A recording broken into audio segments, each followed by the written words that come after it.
마가복음 2장 16절 17절 말씀을 제가 읽어드리겠습니다.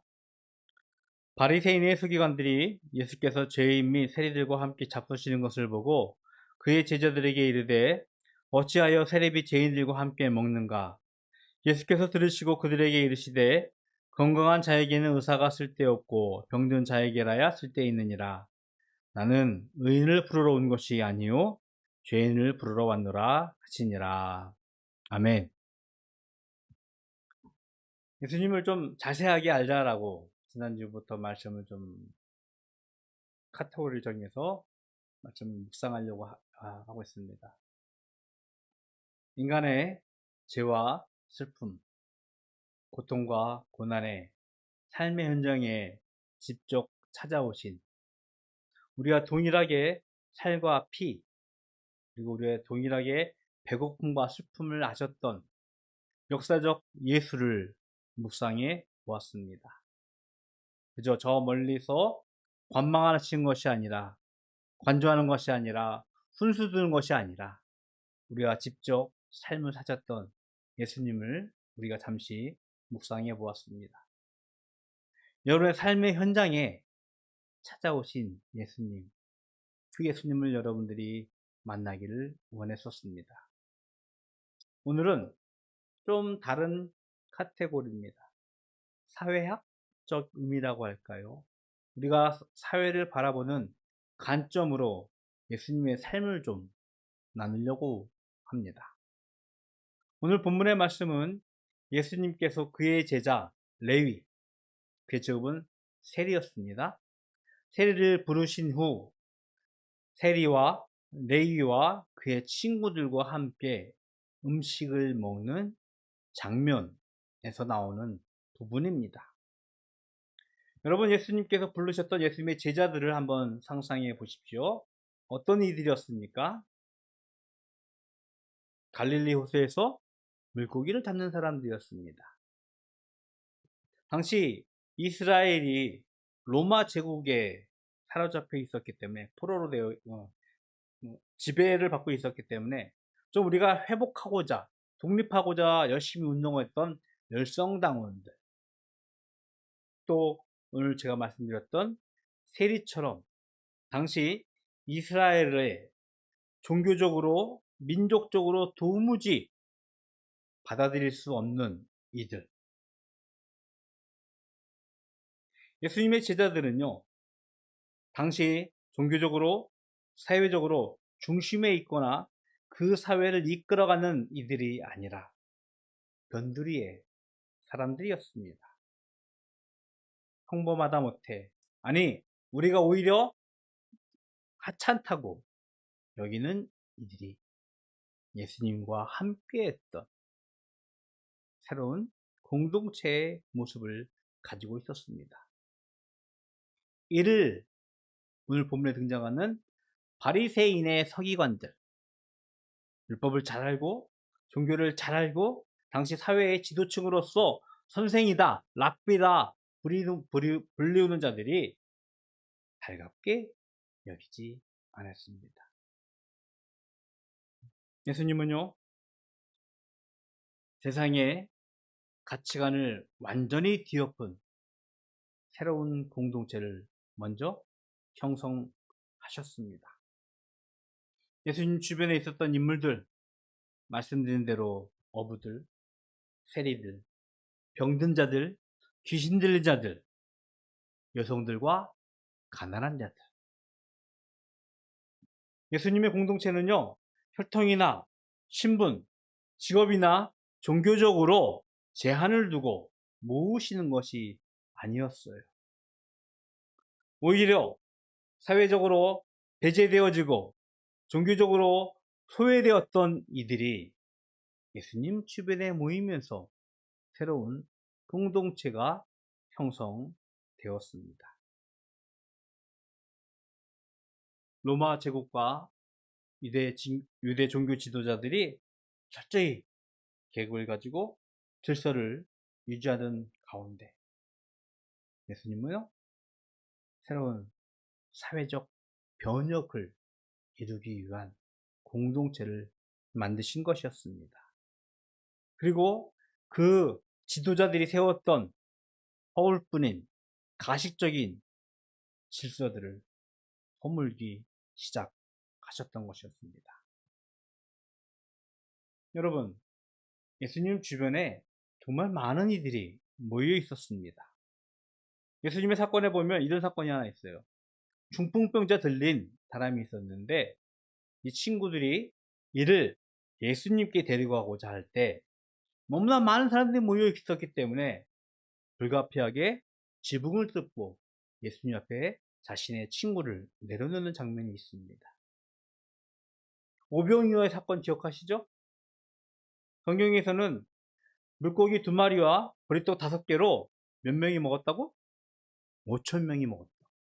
그것도 성인 남자만. 경영학자들이 당시 사회를 비춰보면서 여자들과 노인들 혹은 아이들까지 포함한다면은 최소 10,000명에서 20,000명이 모이지 않았을까라는 추측을 해보기도 합니다. 예수님 주변에는 많은 이들이 모였습니다. 뭐 적당한 비유인지는 잘 모르겠지만 우리나라가 요즘에 지난 6.3 지방선거 이후에 부실투표로 인해서 큰 곤욕을 치르고 있습니다. 분명히 잘못했습니다. 올바르게 참정권을 발휘할 수 있도록 기회를 주었어야 되는데 잘못된 그 행정 체계로 어떤 이들이 손해를 본 것이 사실입니다. 모르겠습니다. 몇 명이 모여 있는지는 잘 모르겠지만 그 조그만 인원이 모였는데 그것이 정치적인 영향력이 되어지고 있어요. 경찰들이 공권력이 와도 그들을 해칠 수가 없어요. 사람들의 숫자에 입이 얼마나 큰지를, 힘이 센지를 알 수 있습니다.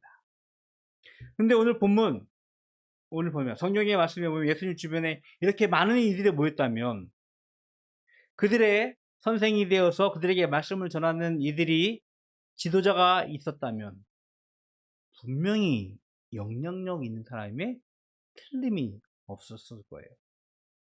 그 중심에 예수님이 계셨던 것입니다. 어떤 이들은 이런 힘을 가지고 자신의 권력, 자신의 어떤 지위를 얻기 위한 투쟁의 도구로 삼을 수도 있어요.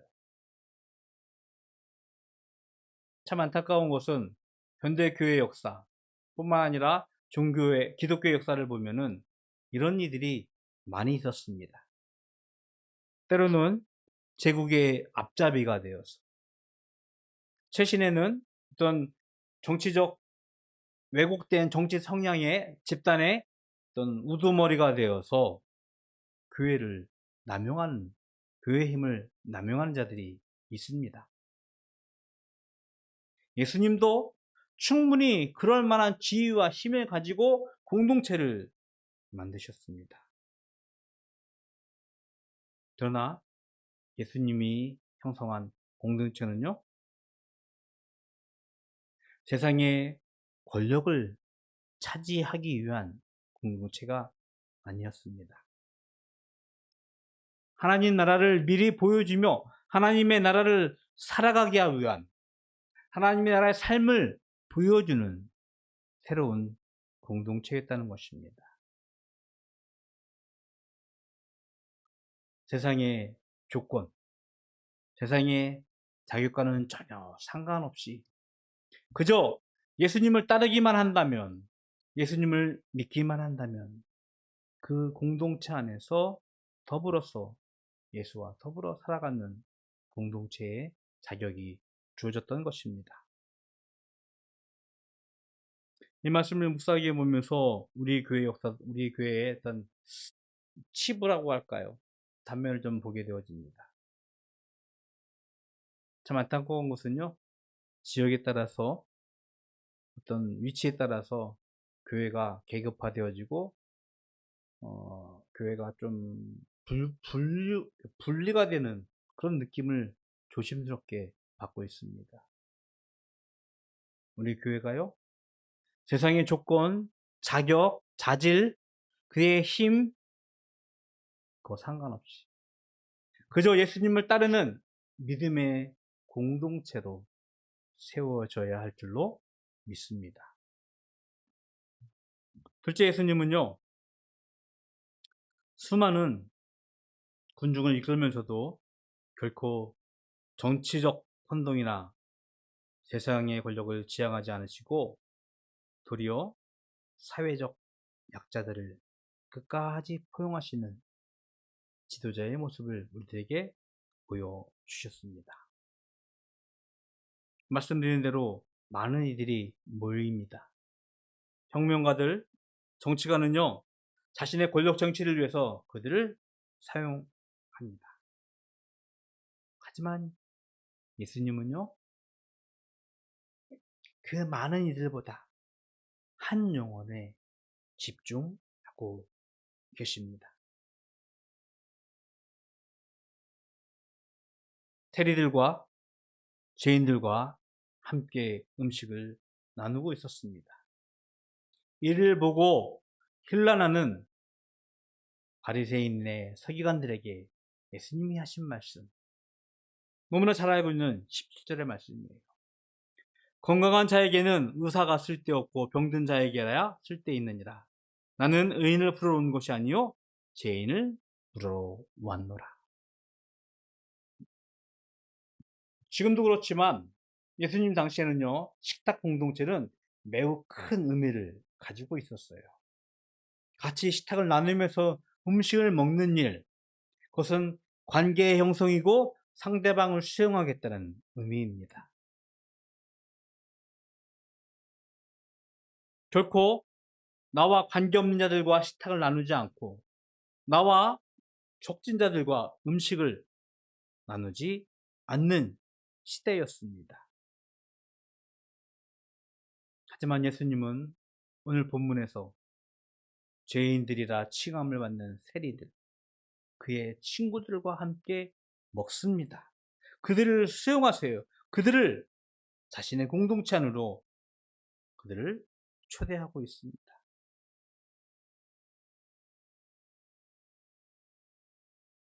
그들은요, 모르겠습니다. 세리들이기 때문에 돈은 좀 만졌을지 모르겠습니다.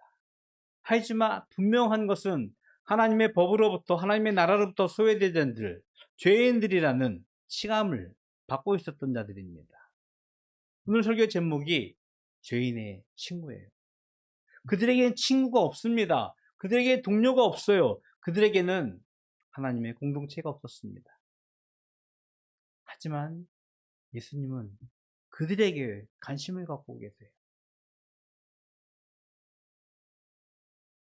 저는 쟤네가 공부를 정말 잘해서 전국 1등을 할지라도 의대는 보내고 싶지 않아요. 물론 본인이 가고 싶다면 뭐 될지 모르겠지만, 왜 그러냐면 의사들이 참 사회적으로 명성을 받고 존경받을 만한 직업이에요. 하지만 좀 그 안에 들어가 보면 그들의 삶은 너무나 고되고 너무나 힘들어요. 날마다 아픈 자들을 대해야 되고요. 피고름을 만져야 되고요. 피를 만지면서 생명을 다루는 일.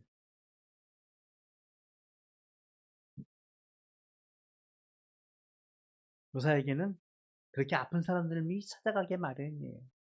맞잖아요. 그런데 교회 공동체도 보면요, 그런 자들이 모여야 합니다. 세상에서 존경받는 사람들, 의인들이 온다면 그 교회 공동체는 약간 좀 퇴색될 것 같아요. 세상에서 따돌림 당하고 세상에서 소외받고 세상에서 인정받지 않는 자들이 모이는 것, 병든 자들, 죄인들이 모이는 것이 교회이고 예수님이 그들에게 관심을 가지시고 그들을 향하여 손을 내미시고 그들과 함께 하나님의 나라를 우리에게 보여주셨습니다. 예수님의 관심은요, 정치적 세력화가 아니라 영혼의 회복이었습니다. 사람을 선동하거나 사람을 조종하는 것이 아니라 사랑으로 그들을 품으셨고 은혜로 그들을 변화시키셨습니다. 그는 참 영적 지도자로 우리에게 본을 보여주셨습니다. 마지막으로 예수님은요, 세상의 가치관과 권력 구조를 뒤엎는 완전히 새로운 삶의 원리를 제안하시며 진정한 사회의 변화를 아래로부터 주도하셨습니다. 세상은 부유하고 권력을 가진 자들이 복이 있다라고 말합니다. 하지만 예수님은 가난하고 애통하고 의를 위하여 핍박을 받는 자들이 복이 있다고 말씀을 하셨습니다. 또한 보복과 폭력이 지배하는 세상 한복판에서 원수를 사랑하라고 말씀하셨습니다. 함께 오리를 가자고 하면은 심리까지 가져와라고, 겉옷을 달라 하면 속옷까지 벗어주라고 예수님은 말씀하셨어요. 우리가 가지고 있는 세상의 가치관과 상반되는 말씀을 예수님께서 하셨어요. 빌라도 앞에서 예수님이 고문을 당하시며 신문을 당하시며 자신의 정체를 묻습니다. 네가 이스라엘의 왕이냐? 예수님이 고개를 끄덕이죠. 내가 그다. 이스라엘의 왕으로 오셨어요? 여러분, 왕이라는 사람은요, 정말 어마어마한, 우리가 상상할 수 없는 힘과 권력을 가진 자였습니다. 그런데 그 예수님께서 우리에게 하신 말씀은, 인자가 온 것은 섬김을 받으려 함이 아니라 도리어 섬기려 하고 자기 목숨을 많은 사람의 대속물로 주려 함이라고 말씀하셨죠. 왕이 아니라 종의 모습을 보여주셨습니다. 힘 있는 자가 아니라 섬김과 희생의 자세를 우리에게 보여주셨습니다. 지배와 착취의 제삭 권력 구조에 대항하여 자기를 비워 생명을 내어주시면서까지 사랑하시는 하나님의 신비한 원리를 우리의 삶의 원리로 직접 보여주셨습니다. 예수님의 삶을 굳이 사회학적으로 바라본다면 소외된 사람들과 함께하며 새로운 공동체를 세우고 새로운 삶의 원리를 가르치셨습니다. 그 이유는 단순한 사회 교육이 아니라 십자가의 구원 사역 때문이었어요. 역사적으로 보면 교회는요, 약간 보수적인 성향을 지녀야 돼요. 왜냐하면 사회의 안녕, 평화를 기원하기 때문입니다. 교회가 그것의 최후의 보루가 되어야 된다고 종교학자들은 이야기하고 생각하고 있습니다. 저도 그 말씀에 매우 전적으로 동의를 합니다. 하지만 예수님은요,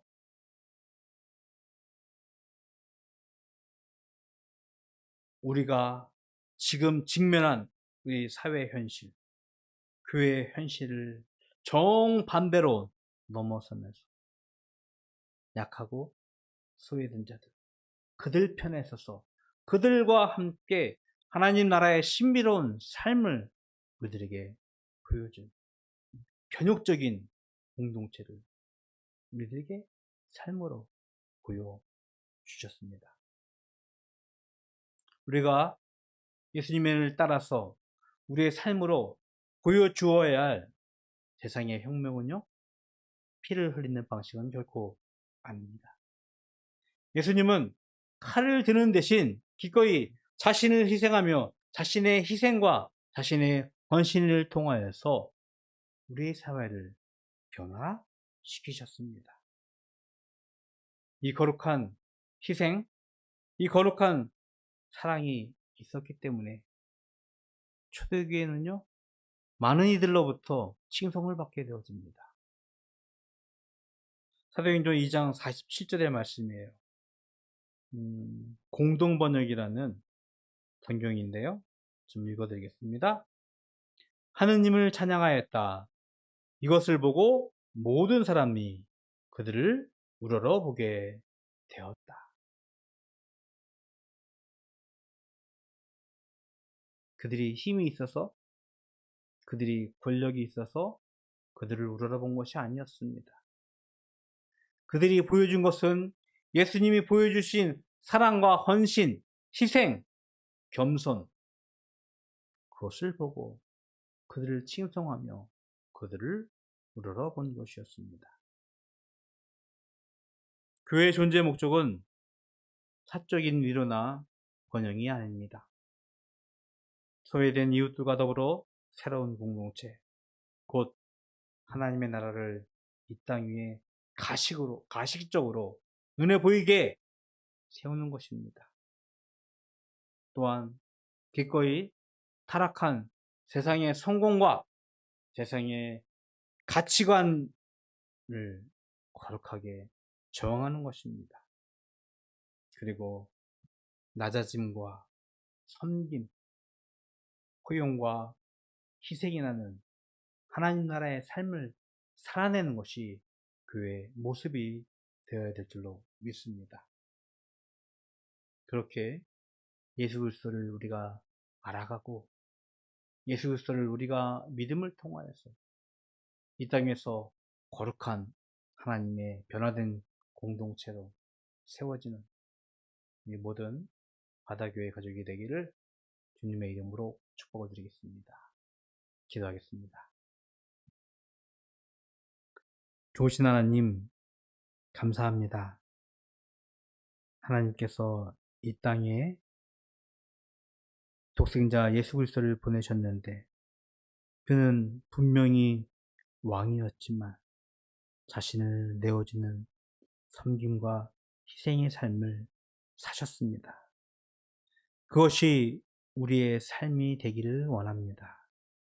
우리의 희생과 섬김을 통하여 세상이 변화되기를 원합니다. 하나님, 우리를 들어 사용하여 주시옵소서. 이 시간 하나님께 구별하여 예물 드립니다. 주일 예물로, 또 소득의 10분의 1로, 또 기도의 제목으로 드려진 예물 하나님 기뻐 받아 주시옵시고 이 예물로 하여금 하나님 나라가 이 땅 위에 세워지는데 귀한 쓰임이 되게 하여 주시옵시고 물질들의 손길 주님께서 축복하셔서 그들이 날마다 하나님 앞에 자신을 내어놓고 헌신하는 믿음의 삶을 살아가는데 부족함이 없도록 모든 것을 채워 주시옵소서. 지금은 우리 구주 예수 그리스도의 은혜와 하나님 아버지의 그 크신 사랑하심과 성령님의 교통하심이 자신을 내어 섬김으로 살았던 예수님을 따라 그 삶으로 세상을 하나님의 사랑으로 하나님의 은혜로 변화시키기를 원하는 모든 성도들 머리 위에 영원토록 함께 있을지어다. 아멘.